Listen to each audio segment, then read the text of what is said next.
क्यों?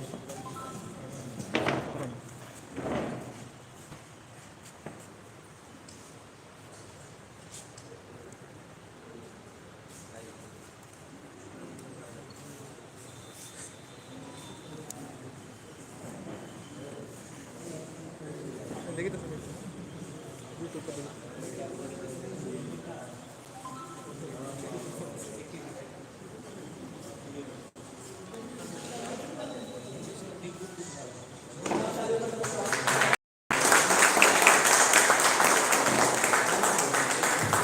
जोरदार तालियों का स्वागत करेंगे, तालियों की गड़गड़ाहट से और करना चाहिए।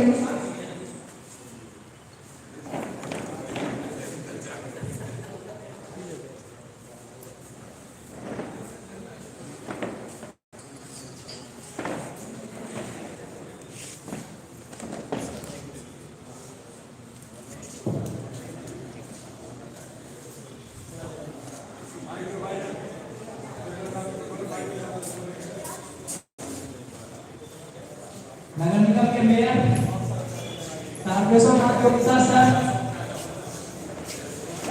एक शब्द बोलकर इस दीप प्रज्वलित के साथ एक इस मंच का माहौल बनाएंगे।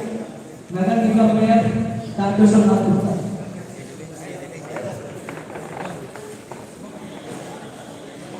आज टीम भारत की ओर से कवि सम्मेलन का आयोजन किया गया है। इसके लिए मैं सभी टीम भारत के सदस्य संरक्षक कमल किशोर जी, दीपू पोदार जी, रूपा राजरानी भी